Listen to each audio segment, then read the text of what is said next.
Bab 408. Melahirkan laba-laba kecil. Devan menatap pria mirip dirinya dan dia merasa ayahnya cukup keren. Segera, gambar sosok itu hilang. Meskipun dia cuma menampakkan diri 2 kali dan mengatakan 2 hal singkat. Tetap saja Devan terkejut setelah mengalami kejadian ini. Ayahnya tentu saja bukan orang sembarangan, tapi kenapa dia memperlakukan Devan seperti orang biasa? Meskipun dia tidak mengajarinya bela diri, kenapa tidak ada bantuan sama sekali? Maklum, Tania yang merawat Devan sejak kecil. Meski tidak miskin, tapi dari keluarga biasa. Melihat anak-anak orang kaya, ketika masih kecil, mereka punya semua yang mereka mau. Banyak gadis yang mengejar mereka. Tapi bagaimana dengan Devan? Punya uang saja tidak, dia bertahan hidup hanya dengan beberapa ratus ribu sebulan. Uang untuk kebutuhan saja tidak cukup, apalagi buat pacaran. Dengan tidak kenal malu, Devan sampai rela mengikuti teman wanita dan seakan menjadi anjing penjilatnya. Semua ginjalnya pun sampai diambil pacarnya. Kalau waktu itu tidak diselamatkan guru kaisar pembunuh, mungkin Devan sudah mati. Tapi kalau saja ayahnya meninggalkannya banyak uang, Devan tidak lagi jadi anjing penjilat Nikita, tapi Nikita yang jadi anjing penjilat Devan. Setiap anak miskin seperti Devan pasti pernah menginginkan punya ayah yang hebat. Mungkin saat beranjak dewasa, seorang pria misterius menggunakan pakaian hitam dan berkacamata tiba-tiba muncul dan mengatakan kalau dia adalah anak di luar nikah dari seorang bos kaya raya dan ayahnya mewariskan harta senilai puluhan miliar untuk dia. Kemudian dia tidak akan lagi jadi pria pecundang. Memulai balas dendam ke orang-orang. Bersenang-senang dan pergi ke gym setiap hari. Devan memimpikannya saat seperti itu. Tapi setelah dia menunggu lama malah ginjalnya yang hilang. Ketika dia akhirnya menerima kenyataan kalau dia cuma anak biasa. Tiba-tiba Devan mendengar kalau ayahnya adalah orang yang hebat, setidaknya dia jadi yang terkuat di Antares. Kalau tidak, mana mungkin binatang aneh tingkat caesar itu mau tunduk padanya. Tapi ayahnya yang hebat itu tega membiarkan anaknya hidup sebagai pecundang selama puluhan tahun. Semakin memikirkannya, Devan semakin marah. Kalau suatu saat dia bisa bertemu ayahnya, Devan akan memukulnya dulu baru mau bicara. Bukan cuma dia hanya dapat darah orang tuanya, tapi Devan juga harus mencarinya sendiri. Tidak bisakah dia langsung memberikan semuanya saja? Supaya dia jadi master terkuat di alam semesta dan membunuh semua musuh yang sudah mengepung dan membunuh guru, dan juga termasuk orang yang mengkhianati guru. Tentu saja, mungkin ayahnya tidak sehebat itu. Devan memurnikan darahnya, dia memang merasakan kekuatannya meningkat, tapi tidak banyak. Gawat. Tepat ketika Devan sedang mengeluh tentang ayahnya yang tidak bisa diandalkan, tiba-tiba dia merasa ada yang tidak beres. Darah Kirin di tubuhnya seakan terangsang oleh darahnya sendiri dan aktif kembali. Memulai transformasi Kirin sendiri. Sialan, apa mereka sedang menipu anaknya sendiri? Devan tahu kalau pemurnian darah dari orang tuanya yang memicu transformasi binatang buas. Saat Devan menjelma menjadi Kirin, kedua binatang aneh yang sudah berlutut di tanah juga tampak ketakutan. Ada tekanan yang mereka rasakan karena melihat binatang aneh Kirin di depan binatang aneh yang kuat. Binatang aneh yang lemah bahkan tidak berani melawan. Dan Kirin tidak diragukan lagi adalah eksistensi teratas di antara binatang aneh. Dibandingkan dengan 1/10.000 darah Devan, darah Kirin jauh lebih menakutkan. Baik Ratu Laba-Laba maupun orangutan gemetar. Ah, Tuan Armot belum bisa mengendalikan transformasi binatang itu. Melihat ini, ekspresi Ezekiel pun berubah kaget. Dia tahu Devan bisa berubah menjadi binatang buas. Tapi transformasinya belum bisa dikendalikan. Dia tahu betul apa yang akan terjadi ketika transformasi hewan tidak bisa dikendalikan. Entah ia akan membunuh atau... Saat ini, mata merah dan dingin Devan terus-menerus mengamati Ezekiel dan Ratu Laba-Laba. Devan sedang berjuang melawan sifat binatangnya. Dia tidak ingin melakukan apa-apa pada keduanya. Yang satu manusia yang cacat fisik dan satunya malah bukan manusia. Kalau kamu tidak bisa mengendalikan transformasi, bukankah? Mata indah Ratu Laba-Laba melotot. Dia sudah hidup sekian lama dan sering mengamati tingkah laku manusia. Tentu saja, dia tahu kalau di antara manusia, ada yang bisa berubah menjadi binatang. Secara umum, seorang master yang tidak dapat mengendalikan transformasi binatang pasti ingin dibebaskan dari transformasi binatang kecuali dia sedang melawan makhluk yang jauh lebih kuat darinya. Dia menggunakan kekuatannya untuk langsung mengembalikannya ke wujud aslinya. Jelas sekali, tidak ada seorang pun yang bisa mengembalikan Devan ke wujud aslinya. Cara kedua adalah dia diperbolehkan melampiaskan nalurinya. Ada banyak cara untuk melampiaskannya. Membunuh adalah cara yang baik untuk melampiaskan. Tapi, Ratu Laba-Laba tidak ingin Devan keluar dari transformasi monsternya dengan membunuh. Sebagai binatang aneh, dia tidak ingin teman-temannya dibantai. Apa yang tidak diketahui Ratu Laba-Laba adalah cara pembunuhan tidak akan berhasil. Ketika Devan bertransformasi menjadi binatang buas, dia tidak pernah melepaskan transformasinya melalui pembunuhan. Mungkin level Kirin terlalu tinggi dan sulit puas setelah membunuh. Pada dasarnya, satu-satunya cara untuk mengakhiri transformasi Kirin adalah kalau dengan membantai tidak berhasil, hanya bisa dengan cara. Ratu Laba-Laba memandang ke arah Ezekiel. Aku masih anak-anak. Ezekiel mundur 2 langkah karena ketakutan. Ratu Laba-Laba melihat ke arah orangutan. Orangutan, Ratu Laba-Laba, aku laki-laki. Sudut mulut Ratu Laba-Laba berkedut. Hanya dia satu-satunya yang tersisa. 1 jam kemudian, Devan akhirnya kembali ke wujud aslinya. Melihat Ratu Laba-Laba menatapnya dengan malu, Devan merasa tidak enak. Sepertinya ayah Devan sudah mempermainkan dia. Saat ini, sosok ayahnya di dalam botol yang jatuh ke tanah justru muncul kembali. Aku tidak lihat. Sosok itu tampak menutupi matanya dengan tangan. Devan sangat marah hingga dia menamparnya. Tapi ternyata, hologram itu menghindar dengan santai. Tidak kena. Sesudah dia mengelak, ia masih terlihat bangga. Hal ini membuat Devan kaget, bisa jadi ini bukan sekadar gambar. Dasar bocah, berhentilah main-main. Aku memang cuma gambar. Tadi, aku sudah memperkirakan tindakanmu. Kamu masih berani menyerangku, kamu benar-benar anak nakal. Bagaimana rasanya Ratu Laba-Laba? Waktu dulu aku tidak membunuh dia, supaya kamu bisa merasakannya. Entah apa dia sudah melahirkan bantak anak laba-laba kecil. Aku benar-benar ingin membunuhmu. Devan sepertinya jengkel dengan ayahnya sendiri.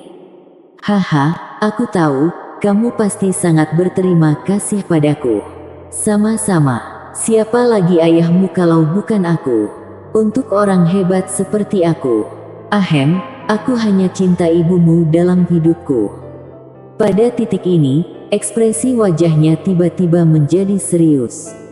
Ada sentuhan kesedihan dalam keseriusannya. Bocah, aku tahu, kamu pasti menyalahkan aku karena meninggalkanmu. Aku hanya bisa mengatakan supaya kamu menemukan tetes darah lainnya yang ditinggalkan ibumu dan aku.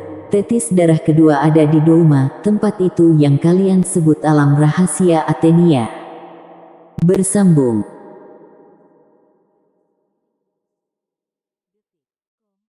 Bab 409. Orang kepercayaan Devan 1. Oke, akan kucari ibumu. Aku mau lihat seperti apa wajahmu sekarang, dasar bocah. Aku harap suatu saat nanti kita akan berjumpa. Sosok itu pelan-pelan menghilang. Saat hilang, Devan lihat jelas ada air mata yang mengalir di wajah sosok itu. Entah kenapa, meski awalnya Devan mengira ayahnya tidak bisa diandalkan. Tapi saat mendengar ayahnya bilang dia ingin lihat seperti apa rupanya, hidung Devan juga terasa mau menangis. Dulu Devan tidak berencana pergi ke alam rahasia Athenia. Tapi saat ini ke sana adalah prioritas utama. Devan benar-benar penasaran apa yang terjadi dengan orang tuanya. Maafkan aku, Ratu Laba-Laba. Devan merasa sedikit bersalah saat melihat wajahnya yang bermata merah. Tapi sesudah semuanya terjadi, Devan akan bertanggung jawab. Ratu Laba-Laba, berdasarkan kebiasaan binatang aneh, apa yang harus aku lakukan? Kata Devan. Kalau dia manusia, Devan akan memberi batu tera untuk meningkatkan pelatihannya. Tapi Ratu Laba-Laba ini unik dan Devan tidak tahu apa yang dia butuhkan. Sesudah mendengarkan perkataan Devan, wajah cantik Ratu Laba-Laba memerah dan dia berbisik, entah dengan binatang aneh lainnya, tapi spesies Black Widow seperti aku biasanya akan memakan yang jantan sesudah dibuahi. Devan mengira Ratu Laba-Laba bercanda. Tapi dia sadar ternyata Ratu Laba-Laba serius dan bukan sedang bercanda sedikitpun. Tapi kenapa kamu harus makan laba-laba jantan? Tanya Devan sambil menelan ludah. Devan tak mau kehilangan nyawa cuma karena insiden lepas kendali saja. Ratu Laba-Laba, seorang Black Widow hanya akan berhubungan dengan satu jantan. Melihat Devan ketakutan, Ratu Laba-Laba terkekeh, aku bercanda, itu hanya terjadi kalau tidak ada makanan. Lagi pula, kalau makanan tidak cukup dan laba-laba jantan tidak dimakan, tidak akan ada cukup nutrisi untuk memberi makan calon bayi laba-laba. Devan kembali menelan ludahnya. Tapi kalau Ratu Laba-Laba nanti mengandung, apa dia akan menelurkan banyak laba-laba kecil? Ratu Laba-Laba, mulai sekarang, jangan lagi membantai manusia yang masuk ke alam rahasia. Mereka semua adalah kawan-kawanku, kata Devan serius. Jangan takut, aku tidak segila itu, selama mereka tidak memasuki wilayahku, kata Ratu Laba-Laba. Aku akan memberitahu mereka, Devan mengangguk. Kemudian dia menatap Ratu Laba-Laba dan berkata, apa kamu mau melihat dunia di luar sana?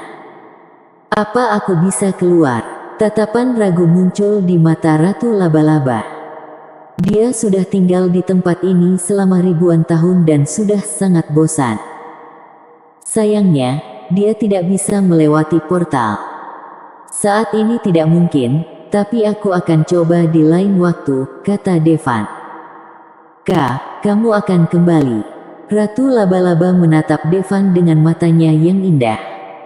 Padahal, dia baru kenal Devan kurang dari 2 jam. Tapi sesuatu yang tak terlukiskan terjadi di antara keduanya. Perasaan binatang aneh jauh lebih tulus dibandingkan manusia.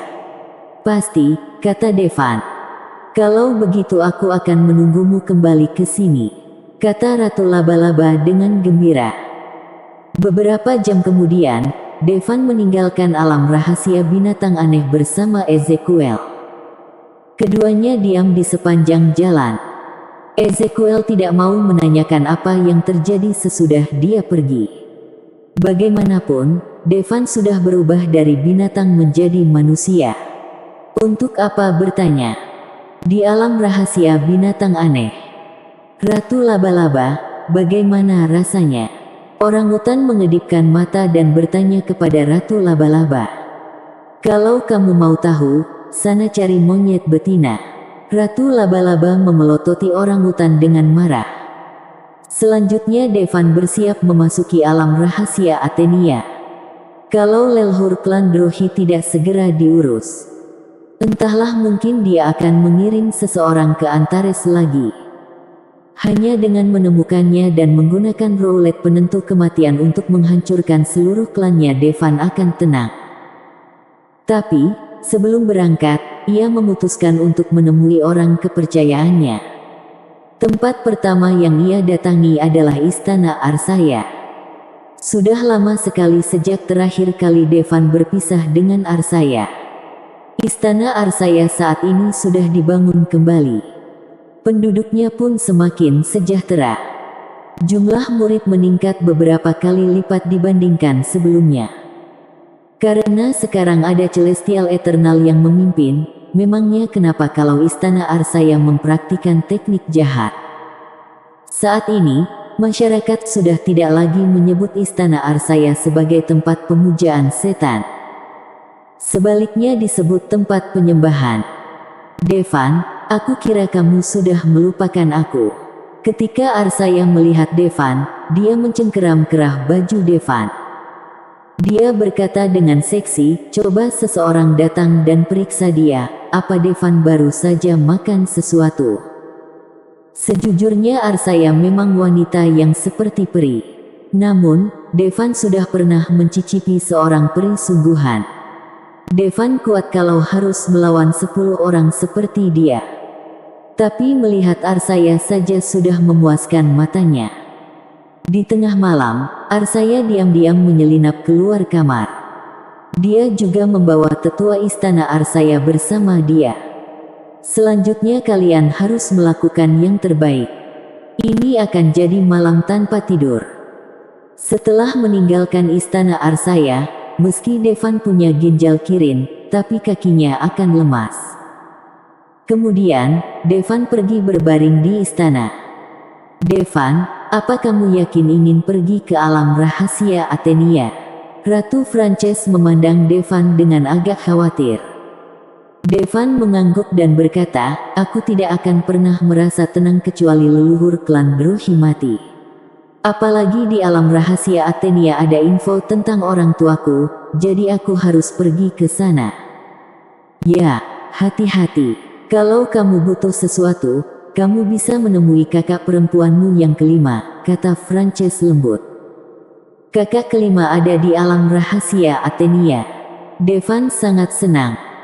Sesudah turun gunung, dia hanya bertemu dengan 3 kakak perempuannya. Sekarang, Devan sudah menjadi penguasa Antares. Kalau masih ada kakaknya di Antares, Devan seharusnya sudah tahu. Tapi sejauh ini, belum ada kakak perempuan lain yang menghubunginya. Devan rasa hal ini janggal. Ternyata, Frances malah mengatakan kalau salah satu kakak perempuannya ada di alam rahasia Athenia. Ya, kakak perempuanmu yang kelima ada di alam rahasia Athenia, Frances mengangguk. Bagaimana dengan kakak yang lainnya? Tanya Devan. Devan sudah lama tidak bertemu dengan 9 kakak perempuannya dan dia sangat merindukan mereka. Yang aku tahu kakak perempuanmu yang kelima ada di alam rahasia Athenia. Tapi aku tidak tahu yang lainnya. Asal-usul mereka semua misterius, kata Frances. Kak, aku pergi dulu, Devan hendak pergi. Tunggu sebentar, Frances menghentikannya. Ada apa, Kak? Devan memandang Frances dengan bingung. Frances bangkit, berjalan ke pintu dan mengunci pintu kantor. Kemudian, setengah jam kemudian, Kak, bagaimana kalau kita? Devan memandang Frances yang sedang membersihkan noda di mulut dan pakaiannya di depan cermin, lalu menelan ludahnya. Aku tidak mau. Frances tentu saja tahu apa yang ingin dikatakan Devan dan langsung menolak. Kak, kenapa kamu begini? Devan bingung.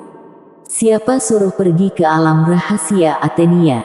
Aku akan menunggu sampai kamu keluar, supaya kamu mau pulang, kata Frances dengan enteng.